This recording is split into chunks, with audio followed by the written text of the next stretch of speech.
All right, tonight we're going deep, deep into the shadows. We're talking about two groups that officially don't even exist.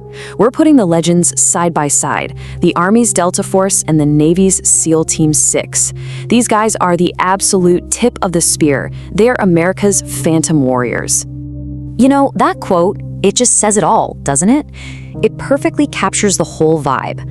We're not just talking about classified missions here. This is a whole culture built on total, complete anonymity.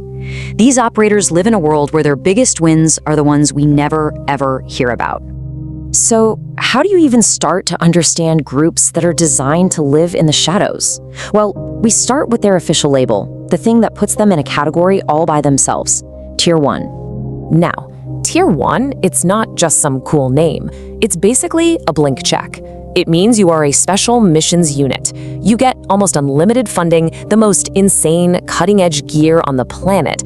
And when a situation is so politically sensitive, so strategically vital that it can't fail, these are the guys who get the call. Just look at this list for a second. This is their job description.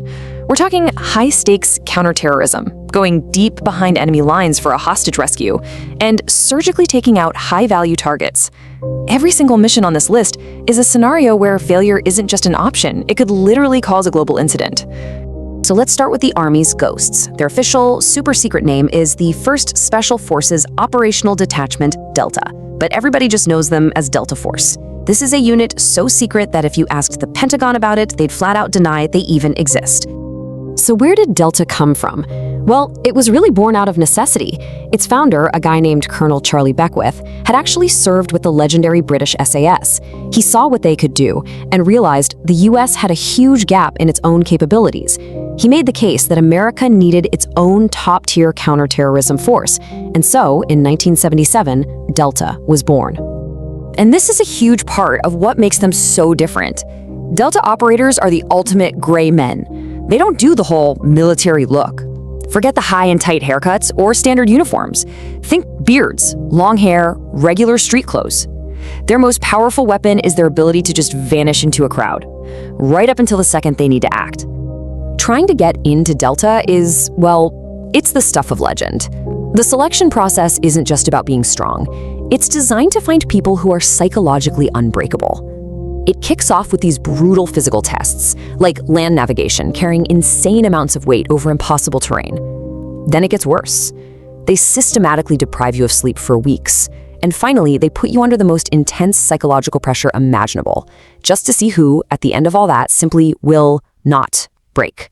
Okay, now for the Navy's Tier 1 heavy hitters. The world knows them as SEAL Team 6, but their actual name is the Naval Special Warfare Development Group, or DevGRU. And the story behind that famous number? It's a classic piece of Cold War mind games.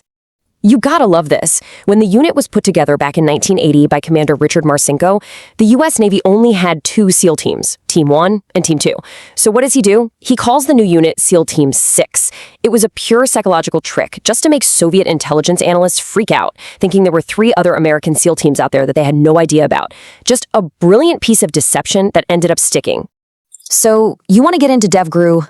The road there is unbelievably narrow. First, you have to survive what is, without a doubt, one of the most brutal military training programs on the entire planet just to become a Navy SEAL. I'm talking about basic underwater demolition / SEAL training, also known as BUD/. Just let that number sink in. 80%. That means 4 out of every 5 of the toughest, most elite candidates who show up to BUD/ will either quit or be forced out. We're talking 6 straight months of nonstop physical and mental hell. And here's the kicker. Surviving that doesn't get you into DVRGU. It just gets you into the SEALs. It's only after years of experience that the absolute best of the best even get an invitation to try out for the Tier 1 team. Okay, so we've got these 2 units, basically the apex predators of the special ops world, both playing at the highest level. So what are the real differences between them? How do their origins, their specialities, and their actual missions stack up? Let's break it down right here. First thing, the branch. Delta is Army. They pull from the best of the best in the Rangers and Green Berets. DevGRU, on the other hand, is all Navy, recruiting only from experienced SEALs. This feeds into their main domains. While they both do elite counter-terrorism, DevGru are the undisputed masters of anything that happens on, under, or near the water. And finally, their official status. DevGru is acknowledged to exist, even if everything they do is classified. Delta Force? Officially, they're still a ghost. For a lot of people, their first real exposure to Delta Force, even if they didn't know it at the time, was Black Hawk Down. That real-life battle in Mogadishu was a brutal, horrifying showcase of Delta's courage and skill in a completely impossible situation. It was a terrifying urban firefight that showed the world the incredible dangers these guys face. And then there's SEAL Team 6. Their most famous moment is probably the most famous special operations mission in modern history, Operation Neptune Spear, the 2011 raid that finally ended the worldwide manhunt for Osama bin Laden. The details are just mind-blowing when you think about it. Only 23 SEALs flying deep into Pakistan on stealth helicopters. They hit a fortified compound without the Pakistani government even knowing they were there, took down their target, and were gone, all in less than 40 minutes. It was an impossibly audacious mission that was executed with absolute perfection. But here's the thing. Missions like Mogadishu and the Bin Laden raid, those are the exceptions. They're the ones that, for whatever reason, broke through that thick veil of secrecy. For every one of those, there are who knows how many others that are buried deep in classified files forever. And for these units, that's how they measure success. This quote right here, this is the core belief of a Tier 1 operator. Success isn't about getting a medal or seeing your name in the headlines. Success is silence. It means a crisis was stopped before it started. A threat was eliminated, and the world just kept on turning, never even knowing it was in danger. That is their unseen battlefield. And that really leaves you with one last, kinda unsettling thought. These phantom warriors are out there, right now, operating beyond the news in the gray zones of the world. So the real question isn't about what they did in the past, it's what mission did they just complete while you were sitting here watching this?